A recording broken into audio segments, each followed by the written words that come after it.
అల్హమ్దులిల్లాహి వహదా వస్సలాతు వస్సలాము అలా మల్లా నబియ్య బాదా. అన్ని రకాల ప్రశంసలు, అన్ని రకాల పొగడ్తలు సర్వలోకాల ప్రభు అయిన అల్లాహ్ సుబ్హానహు వ తఆలాకు మాత్రమే శోభిస్తాయి. ఆ అల్లాహ్ యొక్క కారుణ్య ప్రవక్తలందరి మీద వర్షించుగాక. ముఖ్యంగా అంతిమ ప్రవక్త, విశ్వ ప్రవక్తల నాయకుడు ముహమ్మద్ సల్లల్లాహు అలైహి వసల్లంపై, వారి కుటుంబీకులపై, వారి అనుచరులపై వర్షించుగాక. ఆమీన్. సోదర సోదరిమణులారా, మిమ్మల్ని అందరినీ నేను ఇస్లామీయ పద్ధతిలో ఆహ్వానిస్తున్నాను. అస్సలాము అలైకుం వరహమతుల్లాహి వబర్కాతుహు. ఈనాటి ప్రసంగంలో మనం హజ్ గురించి తెలుసుకోబోతున్నాం. హజ్ ఎవరి మీద విధి చేయబడింది, హజ్ యొక్క విశిష్టత ఏమిటి, హజ్ ద్వారా భక్తులకు ఎలాంటి ప్రయోజనాలు సమకూరుతాయి, హజ్ చేసే వారికి ధార్మిక పండితులు తెలియజేసిన కొన్ని ముఖ్యమైన సలహాలు, సూచనలు, హజ్ ద్వారా ప్రజలకు ఎలాంటి సందేశము ఇవ్వబడుచున్నది, ఇవన్నీ ఇన్షాల్లా ఈ ప్రసంగంలో వస్తాయి. వినండి, ఆచరించే భాగ్యం అల్లా మనందరికీ ప్రసాదించుగాక. ఆమీన్. ముందుగా మనం గుర్తించాల్సిన విషయం ఏమిటంటే, హజ్ ఇస్లాం మూలాధారాలలో ఒక మూల ఆధారం. ప్రవక్త సల్లల్లాహు అలైహి వసల్లం వారి ఉల్లేఖనము బుఖారీ మరియు ముస్లిం గ్రంథాలలో ఉంది. బునియల్ ఇస్లాము అలా ఖమ్సిన్ షహాదతి అల్లా ఇలాహ ఇల్లల్లాహ్ వ అన్న ముహమ్మదన్ అబ్దుహు వ రసూలుహు వ ఇకామిస్ సలా వ ఈతాయిజ్ జకా వ హజ్జు బైతిల్లా వ సౌము రమదాన్. దీని అర్థం ఏమిటంటే, ఇస్లాం 5 విషయాల మీద నిర్మించబడి ఉంది. ఒకటి, అల్లా ఒక్కడే అన్ని రకాల పూజలకు నిజమైన ఏకైక అర్హుడు అని సాక్ష్యం పలకటం. ముహమ్మద్ సల్లల్లాహు అలైహి వసల్లం అల్లా దాసుడు మరియు అల్లా పంపించిన ప్రవక్త అని సాక్ష్యం పలకటం. రెండవ విషయం నమాజ్ ఆచరించటం. మూడవ విషయం జకాత్ చెల్లించటం. నాలుగవ విషయం బైతుల్లా హజ్ ఆచరించటం. ఐదవ విషయం రంజాన్ ఉపవాసాలు పాటించటం. ఈ 5 విషయాలలో హజ్ గురించి ప్రస్తావించబడింది. తద్వారా హజ్ ఇస్లాం మూల స్తంభాలలో ఒక మూల స్తంభం అని మనకు తెలుపబడింది. ఇక హజ్ ఎవరి మీద విధి చేయబడింది అంటే, ధార్మిక పండితులు ఖురాన్ మరియు హదీసుల వెలుగులో 5-6 షరతులు మనకు తెలియజేసి ఉన్నారు. మొదటి షరతు ఏమిటంటే, ఆ వ్యక్తి ముస్లిం అయి ఉండాలి. అంటే ముస్లిమేతరుల మీద హజ్ విధి చేయబడలేదు అని అర్థం. రెండవ షరతు, ఆ వ్యక్తి బుద్ధిమంతుడై ఉండాలి. అంటే బుద్ధి లేని వారు, పిచ్చివాళ్ళు, అలాంటి వారి మీద హజ్ విధి చేయబడలేదని అర్థం. మూడవ షరతు, ఆ వ్యక్తి యవ్వనస్తుడై ఉండాలి. అంటే చిన్న పిల్లల మీద హజ్ విధి చేయబడలేదని అర్థం. నాలుగవ షరతు, ఆ వ్యక్తి స్వతంత్రుడై ఉండాలి. అంటే బానిసల మీద హజ్ విధి చేయబడలేదని అర్థం. ఐదవ షరతు, ఆ వ్యక్తి స్తోమత గలవాడై ఉండాలి. అంటే స్తోమత లేని నిరుపేదల మీద హజ్ విధి చేయబడలేదని అర్థం. ఈ 5 షరతులతో పాటు మహిళలకు ప్రత్యేకంగా మరొక షరతు ఏమిటంటే, మహరం వారికి జతగా ఉండాలి. మహరం అంటే ఏమిటి? మహిళకు ఆ పురుషునితో ఎట్టి పరిస్థితుల్లో వివాహము జరగదు. ఉదాహరణకు తండ్రి, కుమారుడు, తమ్ముడు, ఇలాంటి వ్యక్తులతో మహిళకు వివాహం ఎట్టి పరిస్థితుల్లో జరగదు కదా. అలాంటి వ్యక్తిని మహరం అంటారు. అలాంటి మహరం వ్యక్తి మహిళకు జతగా ఉండాలి. ఈ 5-6 షరతులు ఉన్నప్పుడు ఆ వ్యక్తి మీద హజ్ విధి అయిపోతుంది. హజ్ ఎవరి మీద విధి అవుతుంది తెలుసుకున్నాం కదండి. ఇక హజ్ విశిష్టత, హజ్ యొక్క ఫలితములు ప్రజలకు ఎలాంటివి దక్కుతాయో చూద్దాం. హజ్కు ప్రతిఫలం స్వర్గం మాత్రమే అని ప్రవక్త వారు తెలియజేసి ఉన్నారు. బుఖారీ ముస్లిం గ్రంథంలోని ఉల్లేఖనం, అల్ హజ్జుల్ మబ్రూరు లైస లహు జజాఉన్ ఇల్లల్ జన్నా. స్వీకృతి పొందిన హజ్కు ప్రతిఫలం స్వర్గం మాత్రమే. అంటే హజ్ ఆమోదించబడింది అల్లా వద్ద అంటే ఇక ఆ దాసునికి స్వర్గమే ఇన్షా అల్లా. వేరే సత్కార్యాలు ఎలా ఉంటాయంటే, ఫలానా సత్కార్యము చేస్తే ఇన్ని పుణ్యాలు దక్కుతాయి, ఫలానా సత్కార్యము చేస్తే అన్ని పుణ్యాలు దక్కుతాయి అని ఉంటుంది. కానీ హజ్ ఎలాంటిదంటే, ఈ సత్కార్యము చేస్తే అది అల్లా వద్ద ఆమోదించబడితే ఇక ఆ భక్తునికి డైరెక్ట్ స్వర్గమే ఇన్షా అల్లా. అంతేకాదండి, హజ్ చేయటం వలన దాసుల గత పాపాలన్నీ మన్నించి వేయబడతాయి. ప్రవక్త వారి జీవితంలో ఒక చిన్న సంఘటన చోటు చేసుకునేది. తద్వారా ఈ విషయం మనకు స్పష్టమవుతుంది. చూడండి, అమర్ బిన్ ఆస్ రజలాను వారు ఇస్లాం స్వీకరించే సమయానికి ప్రవక్త వారి వద్దకు వెళ్ళి ప్రతిజ్ఞ చేయడానికి చెయ్యి చాచి మళ్ళీ వెనక్కి తీసేసుకున్నారు. ప్రవక్త వారు ఏమైందయ్యా అని అడిగితే, నేను ఇస్లాం స్వీకరించడానికి సిద్ధంగా ఉన్నాను, కాకపోతే ఓ దైవ ప్రవక్త నా గత పాపాలన్నీ మన్నించి వేయబడాలి అన్నారు. ప్రవక్త సల్లల్లాహు అలైహి వసల్లం వారు అన్నారు, అమ్మా అలిమ్త అన్నల్ ఇస్లామ యహదిము మా కానా కబ్లహు వ అన్నల్ హిజ్రత తహదిము మా కానా కబ్లహా వ అన్నల్ హజ్జ యహదిము మా కానా కబ్లహు. ముస్లిం గ్రంథంలోని ఈ ఉల్లేఖనం అర్థం ఏమిటంటే, ఓ అమర్ నీకు తెలియదా, ఇస్లాము ద్వారా ఆ వ్యక్తిగత పాపాలన్నీ మన్నించి వేయబడతాయి, హిజ్రత్ ద్వారా వలస ప్రయాణము ద్వారా ఆ వ్యక్తిగత పాపాలన్నీ మన్నించి వేయబడతాయి, హజ్ ద్వారా ఆ వ్యక్తిగత పాపాలన్నీ మన్నించి వేయబడతాయి, ఈ విషయం నీకు తెలియదా అన్నారు. అంటే ఇస్లాం ద్వారా గత పాపాల మన్నింపు జరుగుతూ ఉంది, హిజ్రత్ వలస ప్రయాణము ద్వారా గత పాపాల మన్నింపు దక్కుతూ ఉంది, హజ్ ద్వారా కూడా గత పాపాల మన్నింపు దక్కుతూ ఉంది అని ఈ హదీసు ద్వారా, ఈ సంఘటన ద్వారా స్పష్టంగా మనకు తెలియపరచటం జరిగింది. హజ్ వల్ల ప్రాపంచిక ప్రయోజనం కూడా ఉంది. అదేమిటంటే, హజ్ చేసేవారి, ఉమ్రా చేసేవారి పేదరికం కూడా తొలగిపోతుంది అని ప్రవక్త వారు అన్నారు. తబరానీ గ్రంథంలోని సహీ ఉల్లేఖనం, అదీముల్ హజ్జ వల్ ఉమ్రత ఫఇన్నహుమా యన్ఫియానిల్ ఫఖ్ర వజ్జునూబ కమా తన్ఫిల్ కీరు ఖబతల్ హదీద్. నిరంతరం పదే పదే మీరు హజ్ ఉమ్రాలు చేస్తూ ఉండండి, తద్వారా మీ పేదరికము, మీ పాపాలు తొలగించబడతాయి. ఏ విధంగా అయితే తుప్పు పట్టిన తర్వాత ఆ ఇనుముని తీసుకుని వెళ్ళి అగ్నిలో కాల్చితే ఆ తుప్పు తొలగించబడుతుందో, అదే విధంగా పదే పదే ఉమ్రాలు, హజ్జులు ఆచరించటం వలన మీ పేదరికము, మీ పాపాలు తొలగించబడతాయి అన్నారు. అల్లాహు అక్బర్, ఎంత గొప్ప అనుగ్రహం కదండి. అంతేకాదండి, హజ్ విశ్వాసం మరియు జిహాద్ తర్వాత మూడవ అతి గొప్ప సత్కార్యం అని ప్రవక్త వారు తెలియజేసి ఉన్నారు. ఒక శిష్యుడు ప్రవక్త వారి వద్దకు వచ్చి, అయ్యుల అమలి అఫ్దల్, ఓ దైవ ప్రవక్త ఏ సత్కార్యము గొప్పది అని అడిగారు. ప్రవక్త సల్లల్లాహు అలైహి వసల్లం వారు, ఈమాను బిల్లాహి వ రసూలిహి, అల్లా మరియు ప్రవక్తను విశ్వసించడం గొప్ప సత్కార్యము అన్నారు. ఆ తర్వాత ఏది అని మళ్ళీ ఆయన ప్రశ్నించారు. ప్రవక్త వారు, జిహాదున్ ఫీ సబీలిల్లా, అల్లా మార్గంలో జిహాదు చేయడం గొప్ప సత్కార్యం అని మళ్ళీ చెప్పారు. ఆ శిష్యుడు ఆ తర్వాత ఏది అని మళ్ళీ మూడవసారి ప్రశ్నించారు. అప్పుడు ప్రవక్త సల్లల్లాహు అలైహి వసల్లం వారు, హజ్జున్ మబ్రూర్, స్వీకృతి పొందిన హజ్ అని తెలియజేశారు. గమనించాల్సిన విషయం ఏమిటంటే, ఈ ఉల్లేఖనంలో విశ్వాసము, జిహాద్ తర్వాత గొప్ప సత్కార్యముగా మూడవ స్థానము హజ్కు ఇవ్వబడింది. కాబట్టి హజ్ సాధారణమైన సత్కార్యము కాదు, గొప్ప సత్కార్యము అని మనకు తెలుస్తుంది.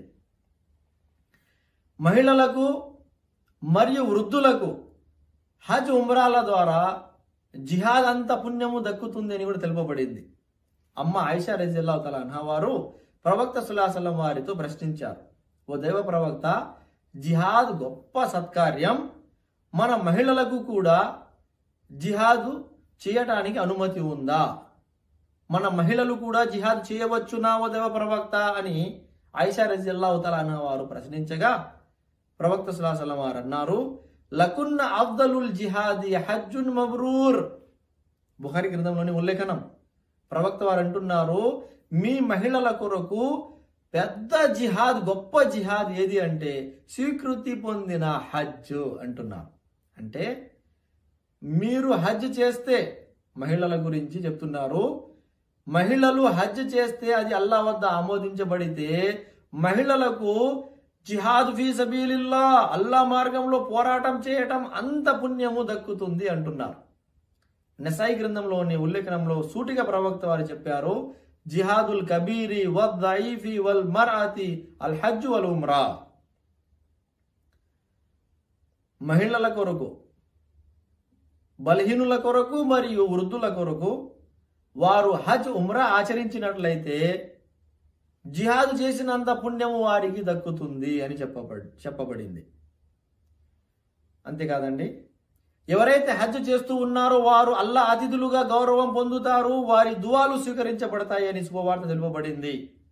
సహీహ్ తరీఖ్ గ్రంథంలోని ఉల్లేఖనం, ప్రవక్త వారు అన్నారు, అల్ గాజీ ఫీ సబీలిల్లా వల్ హాజు వల్ మోతమిరు వఫ్దుల్లా దఆహుం ఫఅజాబుహు వసఅలుహు ఫఅతాహుం.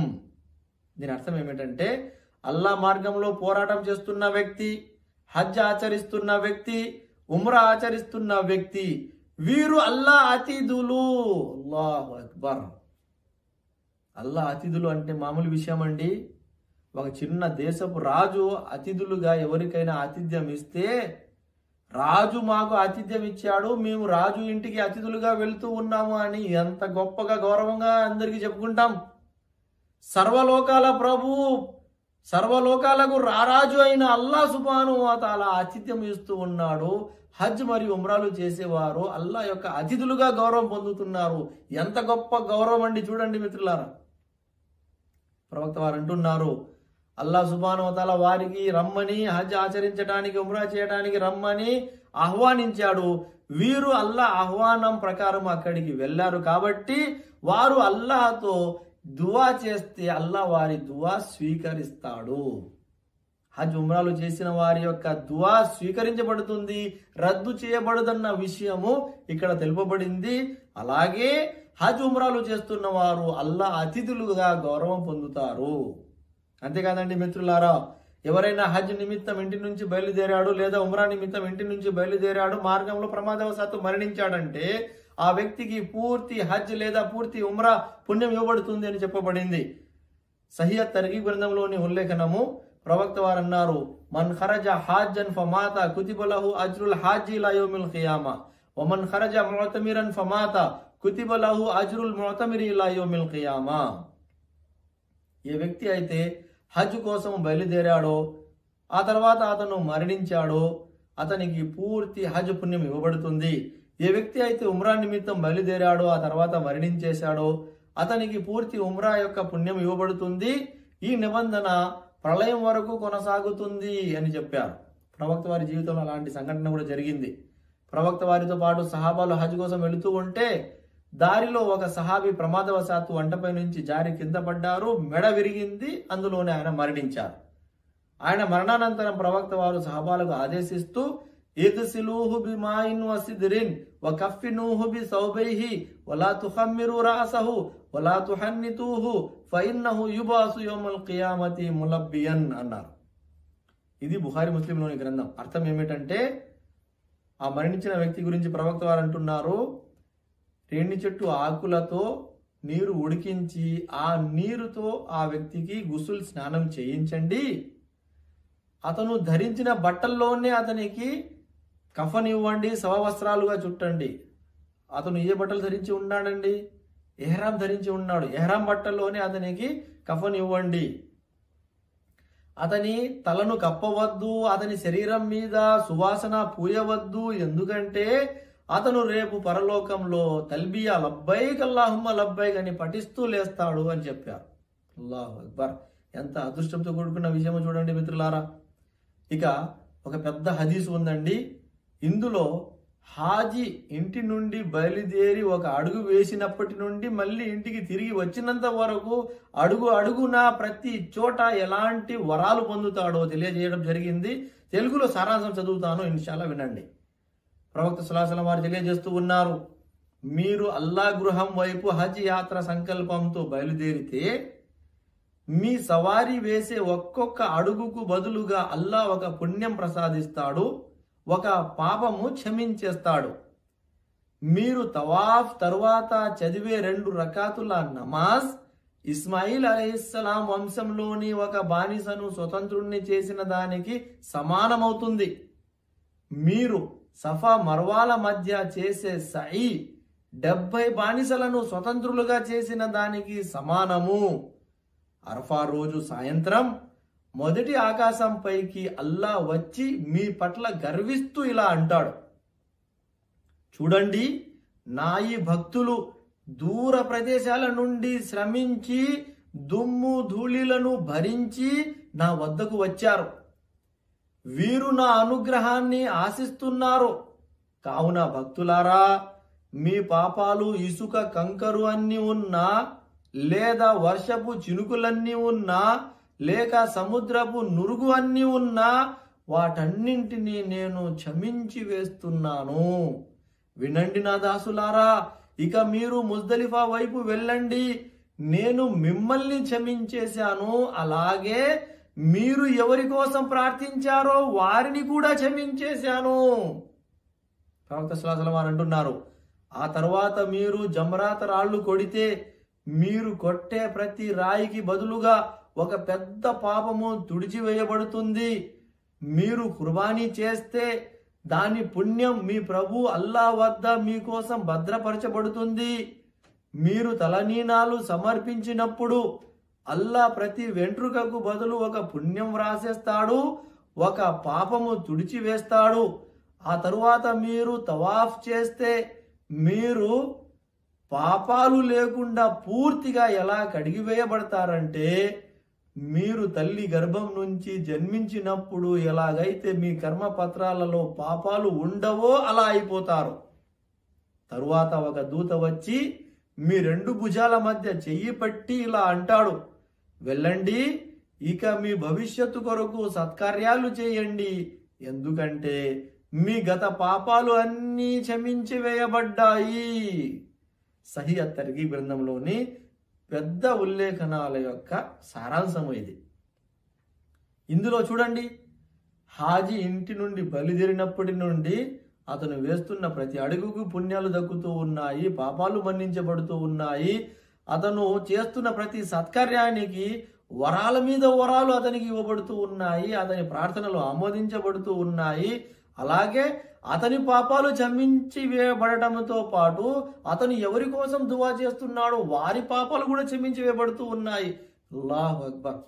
అందుకోసమే మనం చూస్తాం కదండి, హజ్ ఉమ్రాల కొరకు వెళ్తున్న వారందరికీ ప్రజలు వెళ్ళి చెయ్యి కలిపి, అయ్యా మా కోసం కూడా దువా చేయండి, అయ్యా మా కోసం కూడా దువా చేయండి అని కోరుతూ ఉంటారండి. అల్లాహు అక్బర్. ఇలాంటి అనుగ్రహాలు దక్కుతాయి కాబట్టి ఆ విధంగా కోరుతారని మనకు అర్థమవుతుంది మిత్రులారా. సరే, ఇప్పటి వరకు హజ్ విశిష్టతలు తెలుసుకున్నాము, హజ్ యొక్క ప్రయోజనాలు తెలుసుకున్నాము. ఇక హజ్ చేసే వారికి ధార్మిక పండితులు సూచనలు సలహాలు ఇచ్చి ఉన్నారు, అది విందాం, ఇన్షాల్లా ఆచరిద్దాం.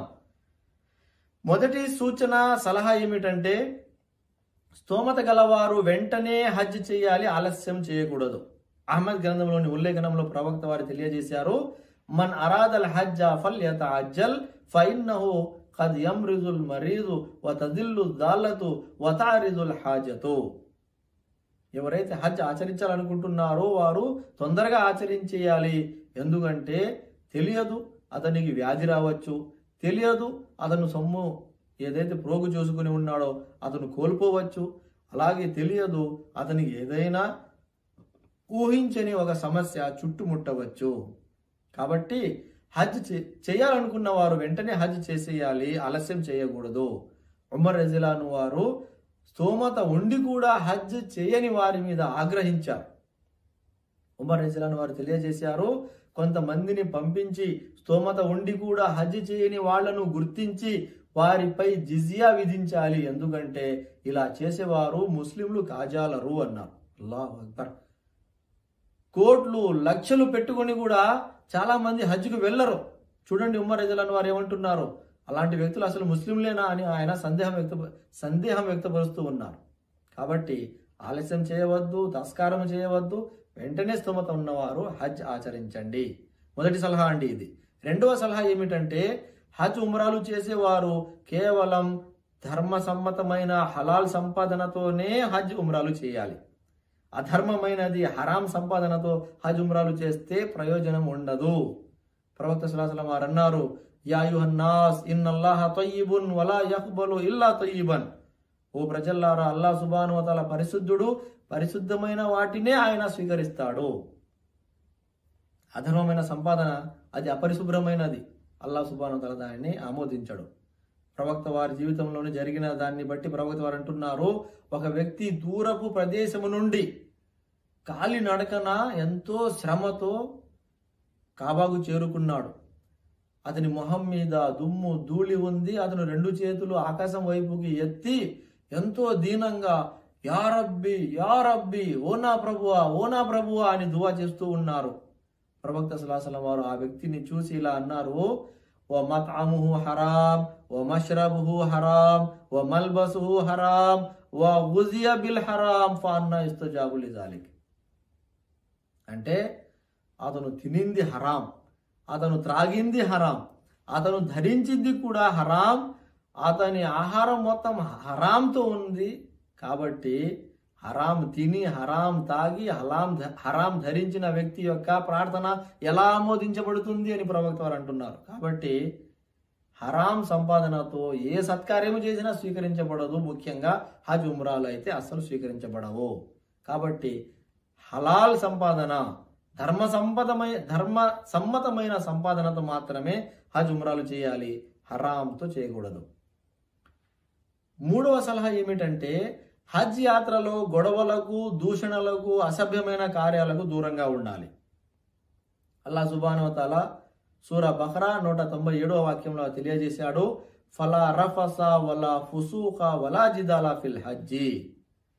హజ్ చేస్తున్నప్పుడు గొడవలు చేయకూడదు, హజ్ చేస్తున్నప్పుడు పాప కార్యాలకు పాల్పడకూడదు, హజ్ చేస్తున్నప్పుడు కామ క్రీడలకు, అసభ్యమైన కార్యాలకు కూడా పాల్పడకూడదు అన్నారు.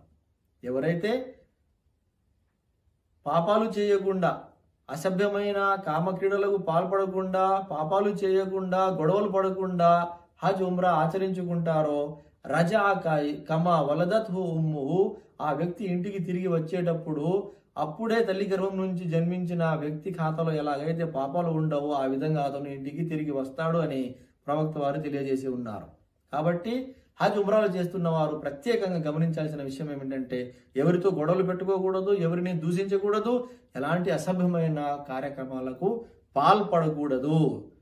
ఇది మూడవ సలహా. నాలుగవ సలహా ఏమిటంటే జీవితంలో ఒక్కసారి మాత్రమే హజ్ విధి చేయబడింది కాబట్టి తప్పనిసరిగా స్తోమత ఉన్నవారు వెంటనే హజ్ ఆచరించుకోవాలి.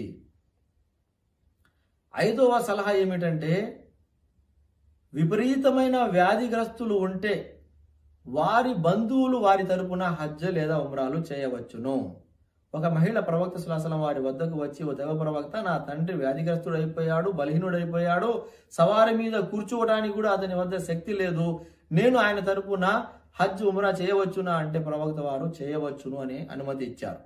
మరొక ఉల్లేఖనంలో ఒక వ్యక్తి ప్రవక్త సల్లల్లాహు అలైహి వసల్లం వారితో పాటు వెళుతూ సంకల్పం చేస్తున్నప్పుడు లబ్బైక్ అన్ శుభ్రుమా తరపు నుంచి నేను సంకల్పం చేస్తున్నాను అని ఎప్పుడైతే సంకల్పం చేశాడో ప్రవక్త వారు ఈ శుభ్రుమా ఎవరు అని అడిగారు. నా బంధువు అని ఆయన చెప్పినప్పుడు ఆయన తరపున నువ్వు హజ్ చేస్తున్నావా, అయితే ముందు నువ్వు నీ తరపున చేసుకున్నావా అని అడిగారు. ఆయన లేదు అండి అని చెప్తే అప్పుడు ప్రవక్త వారు అన్నారు, హుజ్జ అన్ నఫ్సికా సుమ్మ హుజ్జ అన్ శుభ్రుమా, ముందు నువ్వు నీ తరపున హజ్ చేసుకో, ఆ తర్వాత శుభ్రుమా తరపున హజ్ చెయ్యి అన్నారు. అంటే ఇతరుల తరపున హజ్ ఉమ్రాలు చేయాలనుకునేవారు ముందు వారు స్వయంగా వారి తరపున హజ్ ఉమ్రాలు చేసుకొని ఉండాలి. ఇది గ్రహించాల్సిన విషయం మిత్రులారా. అలాగే కొంతమంది తల్లిదండ్రులు వారి బిడ్డలు ఇంకా చిన్నపిల్లలే ఉంటారు, వారిని తీసుకొని హజ్ ఉమ్రాలకు వెళ్ళాలని కోరుకుంటూ ఉంటారు. అలా వెళ్ళవచ్చునా అంటే ప్రవక్త వారి జీవితంలోనే చూడండి, ఒక మహిళ వచ్చి ప్రవక్త వారితో అడిగారు, ఓ దైవ ప్రవక్త, ఈ అబ్బాయిని కూడా నేను హజ్ కోసం తీసుకు వెళ్ళగలనా అంటే ప్రవక్త వారు అన్నారు, నామ్ వలకి అజర్, నువ్వు ఆ అబ్బాయిని కూడా హజ్ కోసం తీసుకుని వెళ్ళవచ్చు, నువ్వు ఆ అబ్బాయిని తీసుకుని వెళ్ళినప్పుడు శ్రమ పడతావు కదా, దానికి బదులుగా అల్లాహ్ నీకు పుణ్యం ప్రసాదిస్తాడు అని చెప్పారు. ధార్మిక పండితులు ఒక ముఖ్యమైన సలహా చెప్పారు. అదేమిటంటే పసితనంలో తల్లిదండ్రులు బిడ్డలకు తీసుకుని వెళ్ళి హజ్ ఉమ్రాలు చేయించినప్పటికీ ఆ బిడ్డలు పెరిగి పెద్దవారు అయిపోయిన తర్వాత వారి స్వయం సంపాదనతో వారు వారి తరపున హజ్ ఉమ్రాలు చేసుకోవాలి తప్పనిసరిగా. నా పసితనంలో నా తల్లిదండ్రులు చేయించేశారులే అని చెప్పుకుంటే సరిపోదు. వారు పెద్దయ్యాక వారి మీద ధార్మిక నియమాలు తప్పనిసరి అయినప్పుడు వారికి స్తోమత ఉంటే తప్పనిసరిగా వారు వారి సంపాదనలో కూడా హజ్ ఉమ్రా తప్పనిసరిగా చేసుకోవాలి అని ధార్మిక పండితులు తెలియజేశారు మిత్రులారా. ఇక చివరిలో హజ్ ద్వారా ప్రజలకు ఎలాంటి సందేశం ఇవ్వబడుతూ ఉంది అంటే ఎవరైతే హజ్ ఉమ్రాల కోసం అక్కడికి చేరుకుంటారో మక్కా మదీనాలకు, ప్రవక్త వారి జీవిత చరిత్ర కళ్ళారా అక్కడ జరిగిన దృశ్యాలను చూస్తూ వారు గ్రహిస్తారు. అలాగే ఇబ్రాహీం అలైహిస్సలాం వారి కుటుంబీకులు వారు ఆ రోజుల్లో పడిన శ్రమ, కష్టము, వారి త్యాగాలు అన్ని కళ్ళారా చూస్తూ వారు గ్రహిస్తారు. అలాగే ప్రవక్త సల్లల్లాహు అలైహి వసల్లం వారిపై, ప్రవక్త సల్లల్లాహు అలైహి వసల్లం వారి శిష్యులపై ఎలాంటి క్లిష్టమైన పరిస్థితులు ఉండేవి, ఏ విధంగా వారు త్యాగాలు చేసి వలస ప్రయాణాలు చేసి ఇస్లాం ధర్మాన్ని ప్రపంచం నలుమూలలా వ్యాపించడానికి ప్రయత్నించారు, అవన్నీ వారు తెలుసుకుంటారు, కళ్ళారా చూస్తారు. అంతేకాదండి, అల్లా యొక్క సూచనలు చాలా అక్కడ ప్రపంచానికి చూపబడతాయి. ఒక సూచన ఏమిటంటే, ప్రపంచం నలుమూలల నుంచి వచ్చిన వారు అందరూ ఒకే రకమైన దుస్తుల్లో ఉంటారు. నల్లవారు, తెల్లవారు, గొప్ప గొప్ప ధనికులు, రాజులు, మంత్రులు, సాధారణమైన ప్రజలు అందరూ ఉంటారు. అందరూ ఒకే రకమైన దుస్తుల్లో ఉంటారు. రాజు, పేద, వ్యాపారస్తుడు, మామూలు వ్యక్తి, తెల్లవాడు, నల్లవాడు తేడా ఉండదు అక్కడ. అందరూ ఒకే రకమైన బట్టల్లో ఉంటారు. ముస్లింల అంతర్జాతీయ సమైక్యత చూపబడుతుంది. ముస్లింల అంతర్జాతీయ సమానత్వము అక్కడ చూపబడుతుంది. ఇస్లాంలో ఎలాంటి వ్యత్యాసాలు లేవు. జాతి పరంగా కానీ రంగు పరంగా కానీ వ్యత్యాసాలు లేవండి. అందరూ సమానులే ఇస్లాంలో అని చూపబడుతుంది. అలాగే ఒకే ఒక అల్లా ఆజ్ఞతో ప్రపంచం నలుమూల నుంచి ప్రజలందరూ వచ్చేస్తారు. ప్రభు యొక్క ఆజ్ఞను శిరస వహిస్తారు. ముస్లింల అంతర్జాతీయ ఐక్యత కూడా చూపబడుతుంది. ఇలాంటి సందేశాలు హజ్ ద్వారా ప్రజలకు తెలుపబడతాయి. నేను చివరిలో అల్లా సుబ్హానహు వ తఆలాతో దువా చేస్తూ ఉన్నాను. అల్లా సుబ్హానహు వ తఆలా మనందరికీ హజ్ పదే పదే చేసే, ఉమ్రాలు పదే పదే చేసే భాగ్యం ప్రసాదించుగాక. అల్లా మనందరి హజ్, ఉమ్రాలు, ఇతర సత్కార్యాలు స్వీకరించుగాక. ఆమీన్. జజాకుముల్లాహు ఖైరన్. అస్సలాము అలైకుం వరహ్మతుల్లాహి వబర్కాతుహు.